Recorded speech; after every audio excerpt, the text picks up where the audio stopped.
এবং আবুল আহাব ও আবু তালেব ছিল অত্যন্ত নিকটবর্তী চাচা। তারা প্রত্যেকেই হেদায়েতের দরিয়ার নিকট বসা ছিল। হুজুর সাল্লাল্লাহু আলাইহি ওয়াসাল্লামকে একবার নয় বরং বহুবারই দেখেছি, কিন্তু তাদের প্রতি আল্লাহর রহমত না হওয়াতে তাহারা কেউ কালিমা পড়ে দামি হতে পারেনি। আবু তালেবকে তো কালিমা পড়ানোর জন্য হুজুর সাল্লাল্লাহু আলাইহি ওয়াসাল্লাম বহু কান্নাকাটি করেছেন, কিন্তু কালিমা পড়াতে পারেননি। আর আবুল আহাব তো হুজুর সাল্লাল্লাহু আলাইহি ওয়াসাল্লামকে সবচেয়ে বেশি কষ্ট দিত। তার মৃত্যুর পরে কেউ তাকে স্বপ্নে দেখে জিজ্ঞাসা করলো, আল্লাহ পাক আপনার সাথে কিরূপ ব্যবহার করেছেন?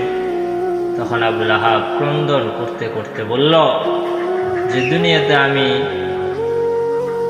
ভ্রান্তিতে ছিলাম, সমাজের চাপে পড়ে, শয়তানের ধোকায় পড়ে ভাতিজা মুহাম্মদকে চিনতে পারলাম না। যদি চিনতে পারতাম তাহলে আজকের এই দুর্দিনে বহু দামি হইতে পারতাম। আমার ভাতিজা যখন জন্মগ্রহণ করেছিল সেদিন আমার একজন দাসী এসে তার জন্মগ্রহণের সুসংবাদ দিয়েছিল যে, হে আবু আহাব, তোমার ভাই আব্দুল্লাহ যে মারা গেছে তার একটি ছেলে জন্মগ্রহণ করেছে। এই সুসংবাদ শোনার সাথে সাথে আমি আমার একটি আঙ্গুল দিয়ে ইশারা করলাম যে তুই আজা। আর সে দিনটি ছিল সোমবার। প্রত্যেক সোমবারে ওই আঙ্গুল দিয়ে কিছু পানি আসে, আর আমি চুষে চুষে ওই পানি পান করি, যার বরকতে আমার আযাব কিছুটা লাঘব হয়। যদি আল্লাহ তাআলার রহমতে শামিল না হয় তাহলে হেদায়েতের সাগরের তীরে থেকেও ঈমান নসিব হয় না। তাহারা হুজুর সাল্লাল্লাহু আলাইহি ওয়াসাল্লামকে বহুবার দেখেছিল, কিন্তু এই দেখা তাদের কোনো লাভ হয়নি। আমাদের মধ্যে সবাই হুজুর সাল্লাল্লাহু আলাইহি ওয়াসাল্লামকে দেখে নাই, আবার এরূপ অনেক লোক রয়েছে যারা মক্কা ও মদিনা শরীফ দেখে নাই। তা সত্ত্বেও মহান আল্লাহ তাআলার কত বড় মেহেরবানি যে তিনি আমাদের মুসলমান বানিয়ে মর্যাদাবান করেছেন। ইহা বহুত বড় শুকরিয়ার কথা। তাই বলছি, প্রতিদান কমপক্ষে হলেও 2 রাকাত নফল নামাজ আদায় করবেন আর দোয়া করবেন, হে আল্লাহ, আমরা আপনার কাছে কোনো প্রকার দরখাস্ত করিনি এবং কেউ সুপারিশও করিনি, তার সত্ত্বেও আপনি আমাদেরকে মুসলমান হিসেবে সৃষ্টি করেছেন।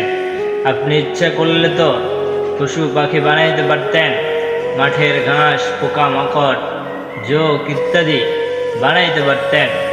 এর জন্য আমরা প্রতিবাদ করতে পারতাম না। আপনি আমাদেরকে মানুষ বানিয়েছেন, ইহা আপনার বহুত বড় মেহেরবানি। দ্বিতীয়ত, মানুষের মধ্য থেকে দুনিয়াতে বহু ধরনের সম্প্রদায় রয়েছে, তাদের মধ্য থেকে আমাদেরকে মুসলমান হিসেবে বানিয়েছেন, ইহা আপনার বহু বড় মেহেরবানি।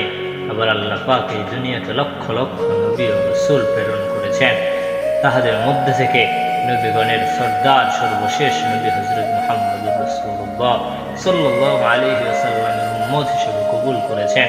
আর ইহাই সবচেয়ে বড় নিয়ামত। এই জন্যও প্রতিদান 2 রাকাত শুকরিয়ার নামাজ পড়বেন।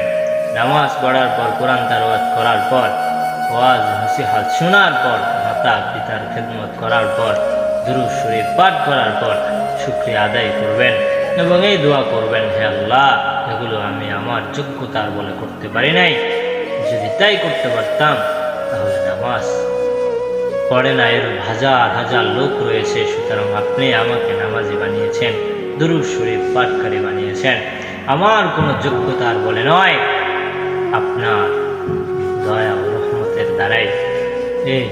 তাই মেহেরবানি করে বাকি জীবনটাকে আপনার ইবাদত করার তৌফিক দিন। এখানে একটি শিক্ষণীয় বিষয় যে যারা আল্লাহ পাকের ইবাদত করে না তাদেরকে নিন্দা করা যাবে না, কেননা ইসলামে কোনো প্রকার নিন্দা নেই,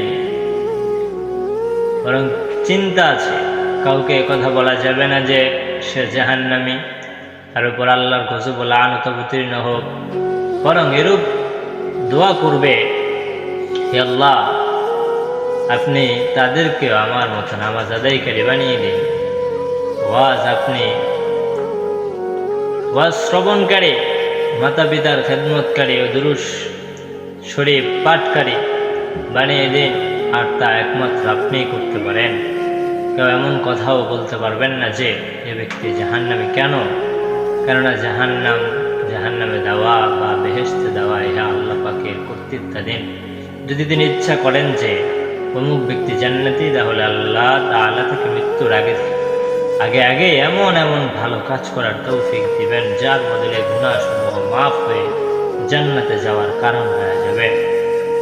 আল্লাহ আবু জাহেলের ছেলে ইকরিমা রাদিয়াল্লাহু তাআলা আনহু, যিনি প্রথমে কাফির ছিলেন, ওই সময়ে সে হুজুর সাল্লাল্লাহু আলাইহি ওয়াসাল্লামকে কষ্ট দেওয়ার মতো যত কাজ ছিল কোনোটি বাকি রাখে নাই। এমনকি হুজুর সাল্লাল্লাহু আলাইহি ওয়াসাল্লামকে খতম করে দেওয়ার জন্যও চেষ্টা করেছিল। অবশেষে মক্কা বিজয়ের পর তিনি ইসলাম ধর্ম গ্রহণ করেছিলেন। এর সম্পর্কে দীর্ঘ ঘটনা রয়েছে।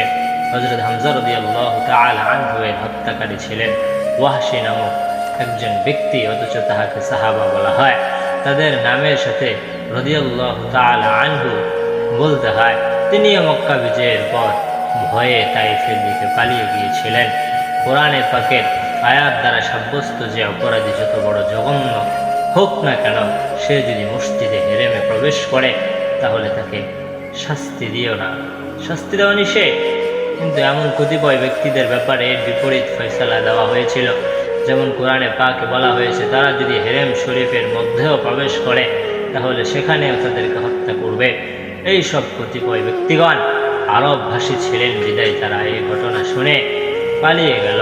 যা হোক, এক সময় তাদের দিলের মধ্যে ইসলামের মুহাব্বত, আল্লাহ তাআলার মুহাব্বত, হুজুর সাল্লাল্লাহু আলাইহি ওয়াসাল্লামের মুহাব্বত প্রবেশ করল। যখন আবু জাহেলের ছেলে ইকরিমা নৌকায় করে পালিয়ে যাচ্ছিল, তখন ওই নৌকায় আরো অনেক লোক ছিল। নৌকা সাগরের মাঝখানে যাওয়ার পর প্রচণ্ড ঝড় শুরু হলো। মনে হচ্ছিল নৌকা এখনই সাগরের তলায় চলে যাবে। আবু জাহেলের ছেলে তাদের খোদা লাত ও উজ্জাকে লক্ষ্য করে বলল যে, তোদের ইজ্জত রক্ষার্থে আমি আমার স্বদেশ ত্যাগ করে অন্য দেশে চলে যাচ্ছি। মুহাম্মদ সাল্লাল্লাহু আলাইহি ওয়াসাল্লামের সাথে দুশমনি করেছি একমাত্র তাদের কারণে। আল্লাহ, তোদের ইজ্জত রক্ষার্থে আমি পিতার বুকের উপর বসে দুইজন ছোট ছেলে হত্যা করেছি।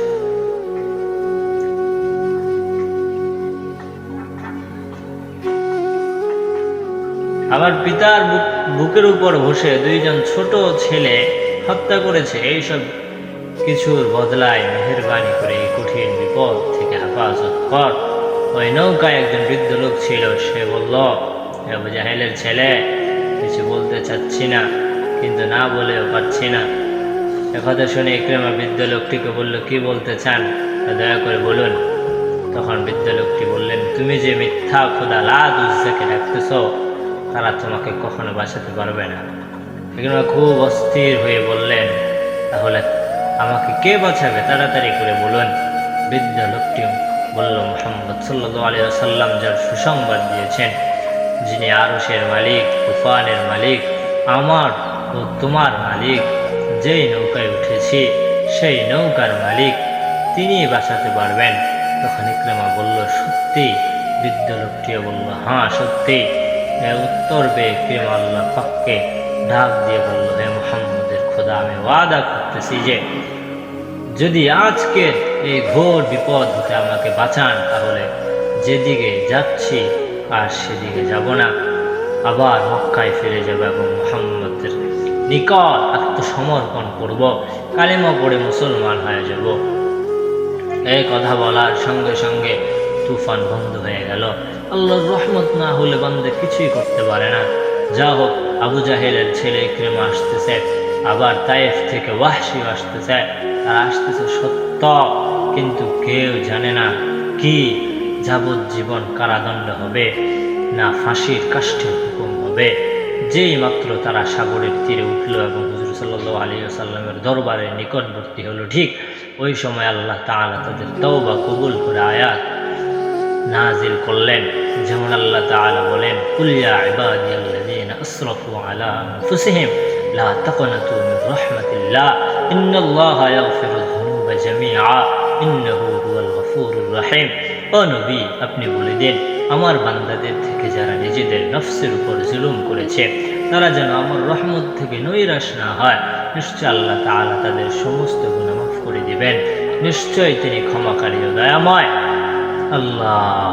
তো যা হোক, তারা যখন হুজুর সাল্লাল্লাহু আলাইহি ওয়াসাল্লামের নিকট গিয়ে পৌঁছল, তখন তারা ওই অবস্থায় অত্যন্ত ভীতিপদ ছিল। পৌঁছার পর তারা নিজেদের আকাঙ্ক্ষা অর্থাৎ মুসলমান হওয়ার ইচ্ছা পেশ করল, কিন্তু হুজুর সাল্লাল্লাহু আলাইহি ওয়াসাল্লাম তাদের ফিরিয়ে দিল। তিনি একথা বুঝতে পারেননি নাজিলকৃত আয়াত তাদের ব্যাপারে অবতীর্ণ হয়েছে। পরে আল্লাহ তাআলা বললেন, আপনি না চাইলে আমি তো চাই, তাই আপনি তাদেরকে মুসলমান বানিয়ে নিন। যদিও তারা জাহান্নামের নিকটবর্তী হয়ে গিয়েছিল, তাই বলে আপনি তাদেরকে ফিরিয়ে দিবেন না, বরং আমার সাথে সম্পর্ক কায়েম করে দিবেন। এখন বলুন, তারা কালেমা পড়ে কি দামি হয় নাই? ওয়াহশীকে দেখে হুজুর সাল্লাল্লাহু আলাইহি ওয়াসাল্লাম চেহারা মুবারক ফিরিয়ে নিয়েছিলেন, কালেমা পড়াতে চাচ্ছিলেন না। কিন্তু আল্লাহ তাআলা বলতেছেন, আপনি তাদের থেকে বিমুখ হবেন না, বরং ওয়াহশীকে আমার গোলাম বানিয়ে দিন, আমার সাথে সম্পর্ক কায়েম করে দিন। যখন হুজুর সাল্লাল্লাহু আলাইহি ওয়াসাল্লাম তাকে কালেমা পড়াইয়া মুসলমান বানিয়ে দিলেন, তখন থেকে সে সাহাবী হয়ে গেল।